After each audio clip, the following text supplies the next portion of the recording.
Hi, everyone. Welcome back to Matt Talks. But this time, I'm not alone, and you don't have to listen to me talk for 30 minutes. We actually have Naomi joining me this time round. I thought deeply about one of the challenges that we face in hospitality, which is staffing shortages and staffing turnover. And they are consistent challenges, but the staffing shortages is definitely a hangover that we've had from the COVID times. But there's also still a lot of turnover that we've always historically seen. And we as a business have been growing dramatically. And I come out of hospitality, and I thought there was a lot of overlap between what we do as a business, as hospitality technology, and what we do in hotels. And I wanted to share some of the things that we do that work really well for us to hire and to retain talent at Mews. And some things we are, just different as a tech company, but some things there's definitely overlap there. So I asked Naomi, who's our Chief People Officer since 2 years, to join me and to just talk about how we have approached the scale. We've scaled from about 600 people when you entered the business to 1,300 people today, which is an incredible scale. Thank you for joining me. No worries. It's a pleasure. Do you want to maybe share what you did before Mews? Yes, I've worked in technology for a scarily long time, since the late 90s. And when I graduated, so I didn't go to hotel school. I sort of headed out into the world and worked in startups. And then I've worked in a variety of technology companies, mainly actually doing commercial work, running sales teams, but also being a product manager and doing all kinds of things. I moved into being a Chief People Officer from running a revenue team for the very first software company I worked for 10 years ago. So I've been doing this work for about 10 years. And it's the work that I always say I was kind of born to do. I sort of started doing it. I was like, oh, yeah, this is what everyone has been trying to get me to do when they ask me to deal with the difficult people stuff all these years. And were you always a Chief People Officer, or were you a HR director and then at some point shifted, or is there a difference? Is it just different titling of that role? It kind of depends on who you ask. I mean, I think the people industry has changed. And so, but one of the great opportunities I have been given, and I've turned, and luck, I suppose, that I've had in my career is that, people have given me things without me necessarily needing to have been trained in them. And so I haven't progressed up the HR tree. I've done pretty much every job you can imagine apart from coding. And I've never worked in marketing either, in technology. So that's given me a kind of fluency in the language of the businesses that I work in, such that I haven't felt the lack of HR training. So my team are actually far better qualified than me. I've been a Chief People Officer, VP of People. So I started Chief People Officer and then did VP of People because it depends on the size of the company and what companies call the role, really. But I've never been an HR director, no. But do you find that directionally renaming your HR department to people department is actually quite a big shift, or it actually doesn't matter? I think words matter hugely, just in general, as you know. And I think it does matter because humans are not resources, and people matter. And so for me, it matters, and it means that I can talk more authentically about the work that I do and what lies at the heart of the work that I do, which is enabling people to do great work, and grow businesses, which is what drives me. Humans somehow. Human resources is somehow very robotic. Transactional almost, right? Transactional, exactly. And the work I do is definitely not transactional. It's definitely not transactional. Nice. I'd love Yes, to dig it does, into thank that. you. Yeah. So what I wanted to do, I remember coming out of hotels and having experienced human resource departments, and as jobs came up, we were like, well, we just put a job advert out and hope that someone walks in the door, to working with you and taking a very different approach to recruitment. And we brought a lot of our recruitment in-house. So what I wanted to do is first really talk about recruitment and employer brand and what it was, because I remember when we started Mews, and at some point we were 50 people. And I realized that that year we had to hire 50 more people, which is double the company. Yeah. And I thought, I know nothing about this area. So I joined a human resource community, and I started joining their events. And the first topic was employer brand. And I thought, what is employer brand? So I wanted to start with that topic. Then I want to talk about how do we retain team members. And then lastly, end on cultural engagement, because I think that's a big aspect of it. But let's start with hiring strategy, employer brand. And if we look at, first of all, the industry, hotels, what are some of the challenges that you're seeing in that area?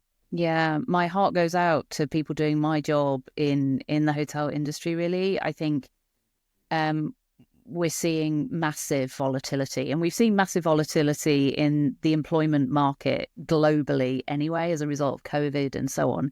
But for hoteliers, that's amplified, right? So we've seen wages increase, we've seen demands for increased flexibility, and in a hotel, that's so much harder to effect than in an office, right? Because I just sent everyone home. It was hard, but it wasn't impossible for them to do their jobs, you know.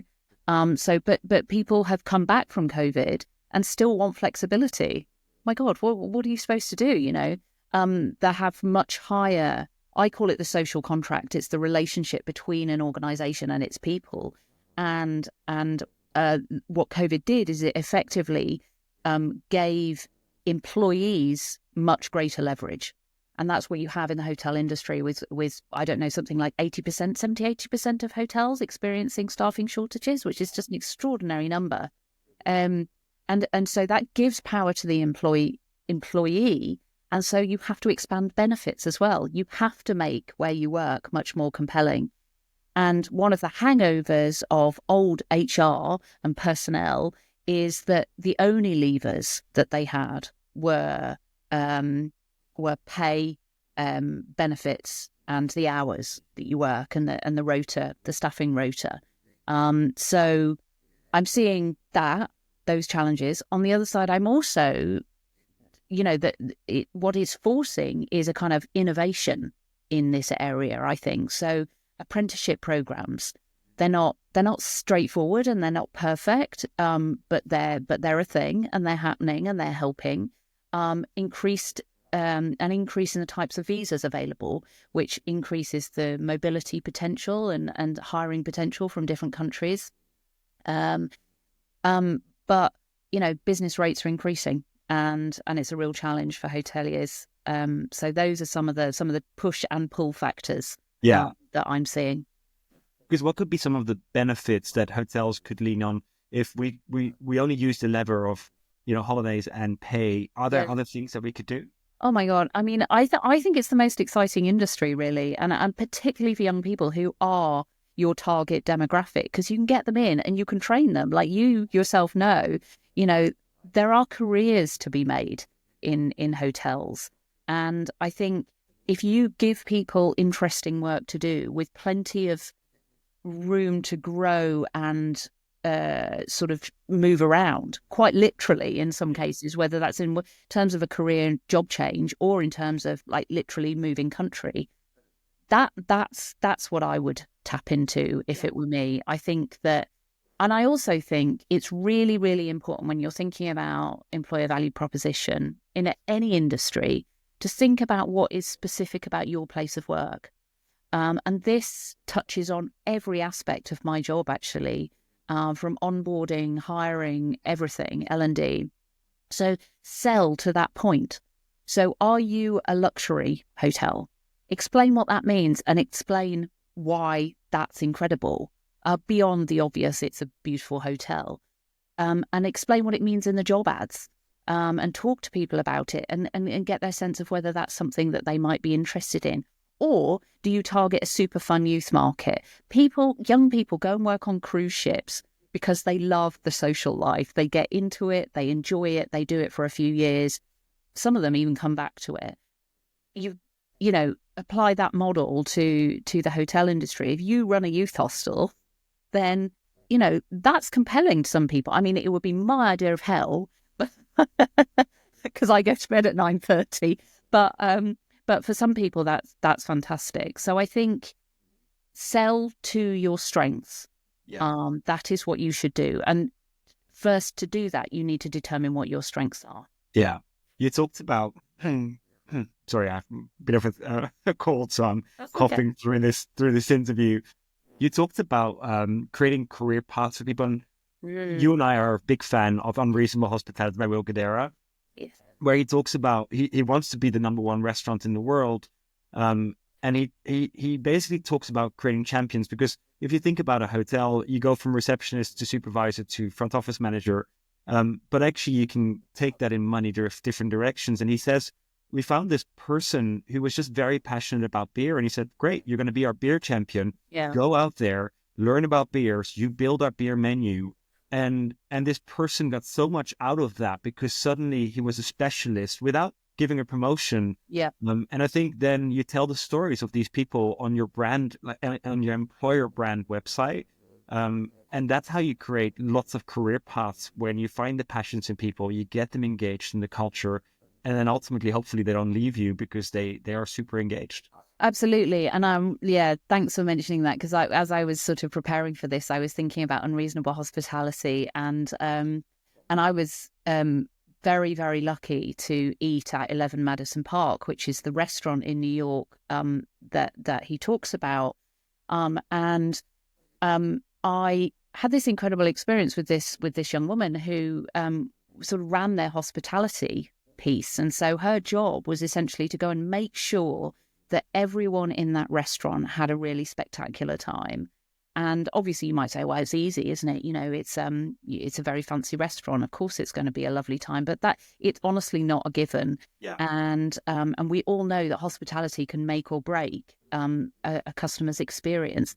So I was talking to this young woman. She came and talked to me, and she asked me if there was any specific reason why I was there. And I said, eventually, after she asked me about 5 times, I said, well, actually, it's my birthday. Um, and And you're like, oh my God, they're going to sing to me yeah, loudly. I didn't want anyone to know. I was sitting there by myself with my book, eating beautiful food, like my idea of heaven. So, of course, they brought over the usual birthday cake with a little candle, and they didn't sing happy birthday to me, thank God. Thank But, God. you know, but then she said, we'd love to take you to the kitchen, and we'd love to give you a special dessert, which they made in front of me. So I started talking to her, and I said, how long have you worked here for? And she said, oh, I was hired by Danny Mayer in 2018. I was like, 5 years? And she said, yeah, I know. And I said, what's kept you here? And she said, every time I've got a bit bored, there's been another opportunity for me. And eventually they created this job for me. And it was just a beautiful story of exactly what people like me have been talking about for years, which is you will never be able to keep up with people's desire for more money and better benefits and, you know, all the transactional stuff. You won't. You can try, but you won't, because we don't have endless amounts of money. So what you can do is give people experiences and give people career pathways that tap into their skills and what matters to them. And I mean, we're moving on to L&D stuff now, but one of the things that we're starting to think about increasingly is not actually job titles, but skills as the building block, because skills are teachable and transferable. And so what that young woman has is lots of different skills, which, you know, Danny saw in her and developed in her and then moved her around. Yeah. And it seems so obvious, but it was like, You can only do that if you know the person. yes. And often we don't deeply know or show an interest in the people. And at Mews we've introduced performance reviews where we really have regular check-ins with people, and we get to know them, and we talk to them about, okay, are you getting the satisfaction out of your job, or, you know, what are you missing, or what's something that excites you? And we have to find the thing that excites people, because people left us in COVID times, left the industry. And they realize they can get a 9-to-5 job for the same salary. And they're like, I'm not that passionate anymore about hospitality because I actually care about that balance. But our hotels run 24/7. So Yeah. you've got to find people that have a genuine passion, even more than ever before, just because of the lack of talent. Yeah, absolutely. And I think, it's the golden nugget when you're hiring, to find those people who are intrinsically motivated Yeah. about the thing that you do. And it just comes, it requires you to be human in your hiring process, which is one of the reasons that I am a firm advocate for internal hiring, because I think your people know what will land better than anyone else. I know it's an absolute, well, actually, I was going to say it's a luxury, but it's really not, because our cost per hire is significantly lower. James and I, James, who runs hiring for me, we run a very, very tight ship. And that's very, very important. And I report on it all the way up to the board, and that matters. And so, but it has a much, the money side of it's great, obviously, but in terms of the value proposition, um, our recruiters know our business inside out, are able to sell our business, and ultimately recruitment is a sales game. And especially when you've got 80% shortage, you have to put your best foot forward, and your best foot forward, you don't outsource that. Yeah. At least I choose not to outsource it. Because I think a lot of hotels will be thinking, a recruiter is a full-time salary I have to pay. Is that totally worth it? And a lot of them will not make that investment. What would your case be to say, no, actually, you should have a recruiter on staff? Um, my cost per hire is 50% lower than the industry average. Yeah. And I would leave it. Honestly, it is. Because we think so in like when the job opens, we just use an agency or we'll just wait until the right person walks in the door.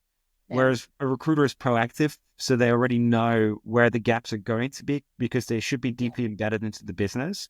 They should start pre-hiring or pre-pipelining talents, right? 100%. I mean, and that's one of the things. So in the same way that HR has changed over the years, recruitment has changed over the years, and it is now a significantly important strategic function within any fast growth business. Well, within any business actually, because people are your greatest asset. So why wouldn't you put, great people on that role? And I think we put a lot of work into forward planning. So recruitment is no longer a reactive function. We are front and center within the strategic planning process. And we're building out currently a talent intelligence function within our recruitment team, which is who are essentially, they're some of our strongest recruiters are working within that area, and their role will be to consult to the business on the hiring decisions that the business wants to make, and then maybe the decisions that the business should make. Like, hiring managers always want to hire in like San Francisco, which, as everyone knows, is the most expensive tech market. What about thinking more broadly? But you need data to drive that decision, and actually, that's where talent intelligence comes in, and it's an emerging field within recruitment. So I think, to me, the business case makes itself actually for having internal hiring. That person will pay for themselves very, very quickly.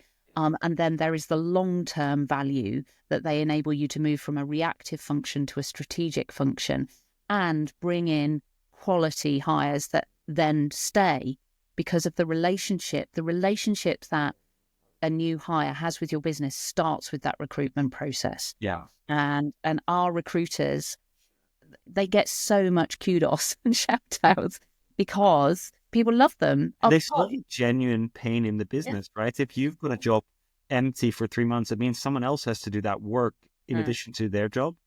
And those gaps really hurt, and they hurt the guests' experience of the hotel. And I think what we found with recruiters that live inside our culture, they can talk about the culture, unlike an external agency that doesn't necessarily sell what life is like at that hotel or at that business. Yes. And these recruiters have been with us for several years because they just enjoy the culture and they see the success of their work. They also know, they may not always be able to articulate, but they can sense when someone is going to be a great candidate, and and because they've been here themselves, they understand the employee value proposition because they're employees. Yeah. And so candidates trust them, which, and we all know that trust is the bedrock of any long-term relationship. So I think the business case makes itself, honestly. Yeah, I agree. And so hotels have a website, but website is not the same as employer brand. Can you explain maybe what an employer brand is? Yeah, so an employer brand is how someone feels about working for your business, essentially. So it's about the experience of working for your business. So it's not just about some pictures. It's about what it feels like on a day-to-day basis to be part of that business, to be part of the teams within the business, to do the work that you're being asked to do. So for me, it goes way beyond a catalogue and to an experience. And it's not, everyone always thinks, oh God, I have to do a second website with all kinds of custom content. And I don't think it is. Like we started light when we started, we knew this, we saw the hiring numbers go up.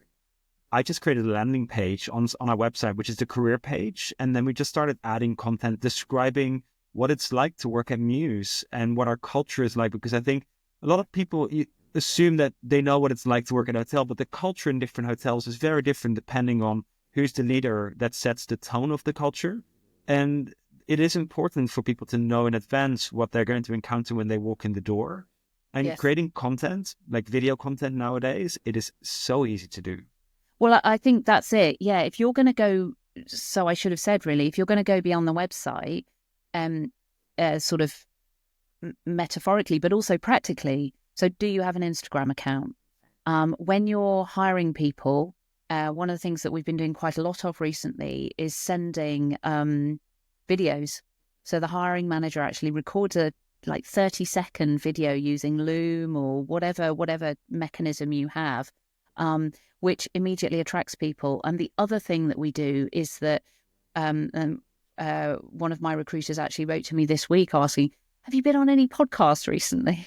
So that I can tell people, I can share it with candidates, so they get a sense of what you're about and what you think. And because that's the other thing about an employer brand, it's not just what the organization's like, but it's what the people are like, and what they think and how they behave. And so you need to burst out of that website and that catalog mentality, because no one gets an impression of anything from a website. And I think the hardest part of our recruitment in the past has always been developers, because in the early days, like everyone wants developers. It's harder to hire developers than hire employees for hotels. So we had to create a sub-brand for developers because they actually really care about, what is the code like? And, what are the things we care about as we write code? And then one of the things we found was that a lot of the developers are creating the content for that website, and they love that they have a way to express themselves, and then future hires see the talent in how they write it. So it's almost on the one side rewarding in-house talent because they now have a platform for their personal brand as well. Yes. So it's kind of a double-edged sword. Absolutely. I think the guy that does that is called Jan, and he does an absolutely amazing job of building out that community. And he's part of that community as well.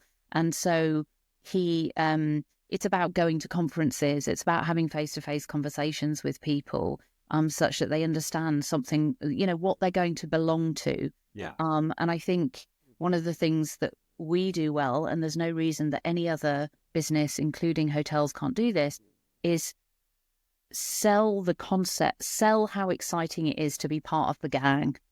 Like, everyone wants to belong, and you need to sell what it feels like to belong. Yeah. And so Mews is a place where people are very curious. Curiosity is very much part of our sort of lifeblood. And so appearing on podcasts, talking on LinkedIn about the books that we've read, writing blog posts about our lives, about how we think, how we work, what matters to us, about our constitution. These are things that give a far more granular understanding of what it's like to be a Muser than, a picture of an office. Yeah.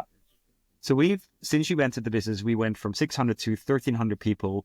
That's 700 people, but probably we had some attrition. So I'm going to go close to 1,000 people we've hired, meaning for any interview, you do at least 4 other interviews. So 4,000 interviews, I would guess we've done.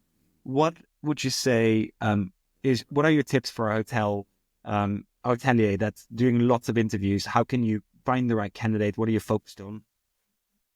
Oh, I think you have to define that for yourself. I think actually creating a hiring process is really important. I know it sounds very tedious, but actually you need to get clear on what you're looking for from the start, and create a process around that. And then that process becomes replicable.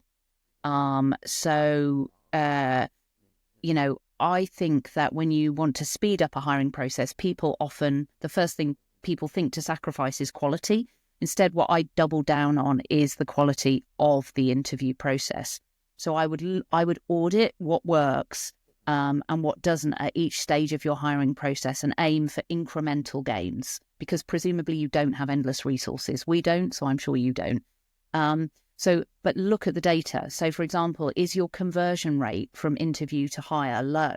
Why is that? Is that interview quality?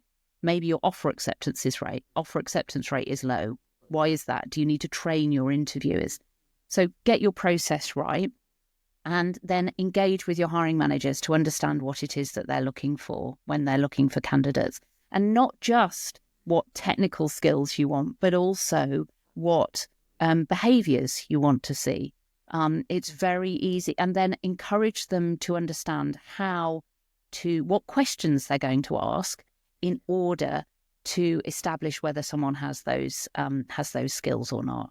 And so I can't tell anyone what they're looking for. My job is to go and understand deeply what they're looking for and help them create a process by which they find that person. And then hold them accountable for that actually as well, because I think it's very easy for hiring, as I said, for quality to slip when you're just desperately trying to get people through the door. Don't let quality slip, because you will regret it, because people will leave, or they won't be the people that you want. So sorry, I didn't quite policy now of like, if you are not genuinely excited, it's better to just not do it, because the people you feel in your heart of heart are the right people are much more likely to succeed long term than thinking, I have a short term problem that I need to plug a hole. That just isn't the right long term thinking. And I know it's hard because you've got a gap to fill at the reception desk, for example, but you're building a long term business, and it's a cultural thing you're doing. And if you're injecting people that don't fit the culture, there's this erosion that will happen over time. Absolutely. And that's when I think, it doesn't just stop either when you've hired someone. So we place a huge emphasis on onboarding people, and getting that relationship off to a really good start. And so you create a cohort of new starters. You do the welcome drinks on the first night. We bring everyone to Prague, because that's where our home is. That's where we started. And it's a 3-day event with all the usual components, introduction to leadership team and so on and so forth. But I would also encourage hotels to think again about what is specific about them. Maybe you have a beautiful restaurant, and so you incorporate into your onboarding process a dinner or a lunch in that restaurant. Or maybe you have a beautiful spa, or maybe you have beautiful grounds. Take everyone for a walk. Whatever it is, it doesn't have to cost a huge amount of money, but it has to be experiential. Because one of the things we did, well, I thought our new hire orientation was like just people sitting in a room all day and then they go home. And at some point we thought, actually, we should have a fun element to this. And we said, right, let's give them a small budget and saying, you're now, like, as a surprise, saying, in 2 hours, you are organizing an event for the whole of Mews. Whoever's in the office, we're having an aperitif or something. And you get a budget of €200. You've got 2 hours, go. And one, it creates a team bond between the new hires, but at the same time, you've got to wait for them to interact with the existing team members. And in a hotel, you could do the same thing, saying, you could have them organize breakfast or something in the canteen and set up a special event to just, start the day getting to know your colleagues. And there are little things that you can do to move from a very boring new hire orientation. I have done some very dry, boring hotel new hire orientations to just suddenly making it a very social and impactful event that they'll remember. Yeah, absolutely. And I think it creates those points of connection at the moment someone walks through the door, because it can be really intimidating, especially if you join in a fairly big cohort and you're joining a company that's growing all the time and there's millions of people. So you need to create that sense of belonging from a very early stage. And then you build on that with employee resource groups or communities or whatever it is. But it starts immediately, I think.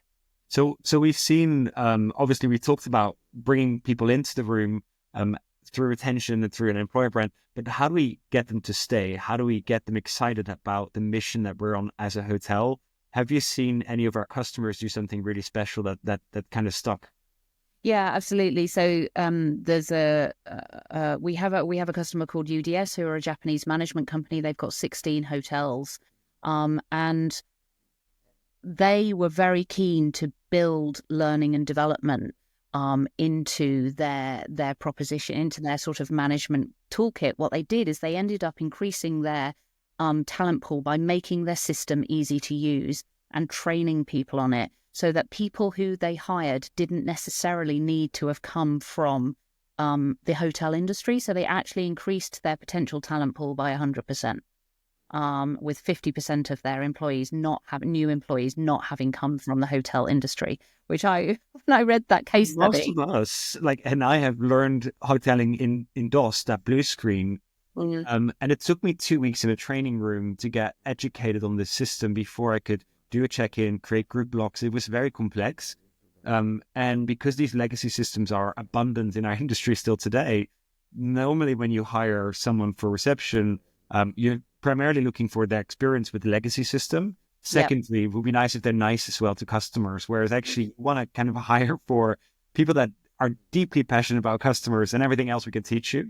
Yes, no, absolutely. And I think that goes back to the question about hiring, right? And thinking about the kind of behaviors that you want. Don't miss that step. Yeah. Because we all want to work with good humans, and how you understand who a good human is and what you define as good, really needs to be taken into account. But I think the UDS model is really interesting because they streamlined everything. So they got a double benefit, right? Because they streamlined their systems as well, which meant that their staff were then able to do much more interesting work. So they also saw zero turnover in year one, which, that's a nice metric. Yeah. That is a nice metric. And with 25 hours a week saved in overtime, so these are pretty compelling data points, really. And presumably they make more money as well as a result of this. So it's kind of everybody wins, I think, when that happens. Learning and development. Yes. What do you think? Do hotels, should they invest in it, or just regular on-the-job training is good enough? I mean, you know what I think. Leading you on. Yeah, and I actually think we are starting to think beyond learning and development, because learning and development is often quite transactional. It's often reduced to when's my next pay rise and when's my next promotion. And, as those of us who are slightly older know, that isn't how careers are built. Careers are built using skills. Careers are built using a long-term vision of where you want to get to. Now, you don't need to be absolutely precise about what that role is, but you do need to have a sense of what it feels like. Yeah. And so having those "where do you want to be in 10 years" conversations is absolutely critical, and for me is at the cornerstone of learning and development, particularly now with what skills, asking the questions of hiring managers and managers in general. What skills do you need to work in your team to succeed in your team? And then making sure that we've got training programs that support those skills, and also actually making sure that we've got training programs that support managers in having those conversations. Because often managers, I think regardless of industry, honestly, are put into a management position without any training. So we have a future manager program for people who are moving towards management. And it gives me such joy. It's so well, so many people sign up for it because it's aspirational. And for me, learning and development programs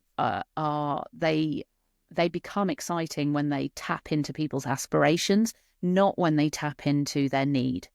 And yeah, it's interesting. You see people, it's very, very different. If people, they aspire to be better managers, you are more likely to get them engaged in your learning and development program, your manager training program, than if you're teaching them how to use, the HR system.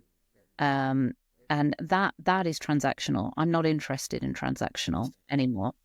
Just seeing the engagement on that manager training is just off the charts. We're always oversubscribed on this training. And in hotels, we often promote too early, or we don't provide enough support to young supervisors because we have a lack of them. So we just promote. And we often promote individual contributors into a manager role who don't necessarily know that is very, very different. How do you feel about going from individual contributor to manager and making the right decision? Yeah, well, like I said, I think training before you do it is really advisable. Buddying is also really, really helpful. But also, I think it's really important to say at this stage that not everyone is cut out to be a manager, and that is okay. And so the other thing that we have done is we have 2 tracks, and you can proceed as an individual contributor. And if it's something that's very common in tech companies, and I'm sure it's less common in hotels. But often the most senior person has the least line management responsibility. Because and you don't expect to be, for example, line managing me technically day to day at all. Really, there would be something wrong with this picture if you were. And you and I both have a lot of other work to be doing. And so creating that pathway, which isn't dependent on management, is important. However, I do love management training programs and I adore being a manager. I think that, and how I think about it is that but management isn't a transactional process. It is a practice and you have to work at it. And I don't care how many years you've been doing it for, you can always learn more. So, for example, we have this our Remarkable Manager program, and I've just asked all of my managers in the people team, I said we're going to run a cohort of training of our core 4 modules for the people team managers and me, and we're all going to attend it because I don't think anyone is above learning how to be a better manager. And ultimately, if you care about the people in your business, then you have to care about the managers and you have to enable the managers. So what would your advice be to a hotel that's a smaller hotel that might not have a budget to hire a learning and development manager, which I can totally imagine? What would you recommend that they do to make sure that there is a learning program for their teams? Yeah, so the first thing I would do is I would say, what are the 5 skills that you want to make sure that all of your employees have? I like or that. 4 or 3. Like what are they? Maybe it's communication, maybe it's kindness, maybe it's financial management. I don't know, like it could be anything. And then I would actually either use ChatGPT or the internet and say, create me a free training program. And you will be staggered by the amount of free resources there are available. And then if you were small, what I would probably do to make it more exciting, because I think often e-learning, people do in their bedrooms and they don't really engage, I would probably create a little workshop around it. So I'd create a little learning group and once a week or once a month, whatever cadence you feel is appropriate, I'd say, right, we're going to get together, consume these resources, whether it's read this blog or read this or watch this podcast or watch this TV program or whatever. And then we're going to get together and we're going to talk about it. And we're going to talk about what it means in terms of management at our hotel. Is that similar to what you do in the Think Club? Oh, yeah. Think Club. Yeah, it is. Think Club is even more abstract because I have the great luxury that I have a manager training program, so I don't have to be overly prescriptive. So for if you include this, people that are listening, Think Club is it's a group of book nerds, really, people who really love learning and just want to, throughout the day, maybe you don't actually want to be thinking about the things that are specific to your job, and you believe that you can learn from other industries or learn from other fields, ideas that you might be able to apply to your own work. And so we share them with each other and we discuss them. And it's very open and very non-agenda led. Which sometimes is a nice thing. I think so. Yeah. I think so. So agendas are great. I'm quite an efficient person and I try to get a lot done, but there's something nice. It's a very expansive space. And it costs nothing. I don't pay for anything for Think Club. I run it. People, sometimes I don't run it. It's very, very fluid. But I think thinking beyond, I must have a training program and I have to go on LinkedIn and I have to, these providers will try and sell you like a load of stuff. And I'm very, very, very picky and skeptical about that kind of thing, because you know your business best. You know the skills that you want to develop in your people. And the internet is an amazing thing, it turns out. It actually is. I sometimes think, I need to run this training. And then I go in ChatGPT and say, I've got a 1 hour training and the topic is this topic. There's 20 people in the room. I've got a big whiteboard. Give me a recommendation of how I'd run that training. And ChatGPT will literally give you several options easily of how you would conduct that training. Yeah. And previously that just wasn't available. You'd have to go through endless websites to find this. And now it just gives you the answer. So I do totally agree that we should all be leaning into AI to kind of help us. If you're not a training specialist, but you are a manager, it is expected of you that you are conducting trainings, and AI will help you become a trainer. Yeah, absolutely. And I think, I also think, whenever I'm asked, what's your opinion about, like, where should I go and learn about? My advice often includes read a book. Yeah. And so I think this book, sorry, I know that I'm hawking it. I don't get any commission from it. I send this to people, this Unreasonable Hospitality book. I think it's one of the best hospitality books, because this is just a guy that worked at a restaurant who made it the #1 restaurant in the world from just a restaurant. And I think that's the exciting journey that this book takes you on. And then that's the starting point. And then if you want more recommendations, we have endless amounts of recommendations, but I definitely think that's the way to start. There was a book I was going to mention, actually, which I actually quoted in my interview for my job at Mews. It was How Great Companies Get Their Mojo from Maslow. And I haven't read that still. It's written by a guy called Chip Conley, who started the Joie de Vivre hotels, which are now owned by Hyatt. And this book is actually about how it's relevant to what we're talking about. It's how to transform an employee experience for hoteliers. But it's widely relevant, which is why he turned it into a book beyond the hotel industry. But it's got some lovely stories about how he essentially, it was an economic downturn. He realized that he wanted to continue to run his business. They're great hotels in San Francisco. He thought, how am I going to create a transformative experience, which obviously transformation is the top of Maslow's triangle. How am I going to create this transformative experience for my customers? And he realized that you do that by starting with your people. Yeah. And what I'm trying to do is create a differentiated people experience at Mews by running a differentiated people team in a company that is also trying to differentiate itself. So I thought it was a perfect reference point. It's very readable, but again, you can go and get a summary on ChatGPT. I just don't believe in the summaries. No, I don't. There was this Blinkist at some moment that everyone was reading the Blinkist. If you distill a book to 15 minutes, it just gives you the theory of it, but it's the stories in between that make it gel. And I've just struggled with those summaries because they just don't stick. And I remember the stories that he tells in Unreasonable Hospitality that link back to the theory that makes it real for me. No, absolutely. And some of the stories in the Chip Conley book are great. And I think it comes from having really lived the life of a hotelier Yeah. and also lived the life of a hotel. You know, there's a reason there are books written, fiction books written about hotels. They are Magic they are magic. You know, they are little and cities bizarre.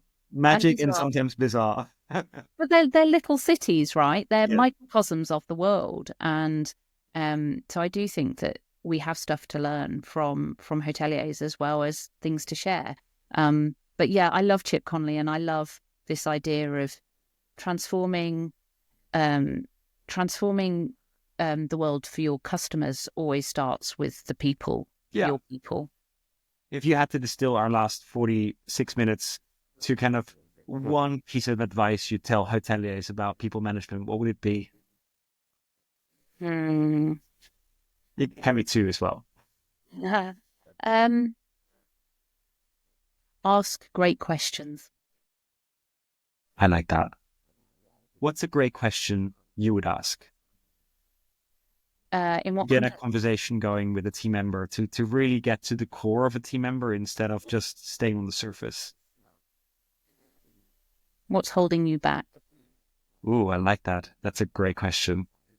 One great interview question that we've started asking recently to candidates is what's the legacy you've left behind at your last job? Well, Because it tells you something about whether people were just in the job or whether they made an impact in their role. And it's one of the questions that I think we all now love asking because it just tells you so much about the person.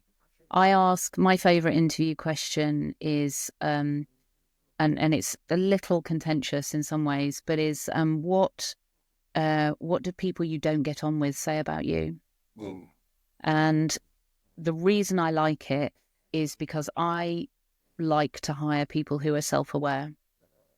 And people who are not self-aware say, well, I get on with everyone, really. Like, you don't. I hate Go to on, then. you. You may be the loveliest person in the world, but someone will find that irritating, I'm afraid. And so actually asking people to talk about their level of self-awareness, because if you ask someone if they're self-aware, they're going to say yes. Yeah. Whereas if you ask them a question like that, it's quite interesting. But often the reason I like the blocker question is because people tend to know the answer to most questions. Yeah. They tend to know the answer to most problems. And I am someone who deals in people's problems. And I could solve it for them, but more often than not, they know the answer. Yeah. Nice. Thank you so much. This was supposed to be 30 minutes, but as you can all tell, me and Naomi, we end up talking most Fridays afternoons for very long time, just catching up on the week. And it's because we're very aligned on how we feel about people culture and driving that. And so we have a lot of the same passions in that way, whilst we're also very different. Like, whilst I live my life on TikTok in the weekends, Naomi actually reads books most weekends, which is much smarter way to spend your time. Thank you, Naomi. You're most welcome. Thanks for having me.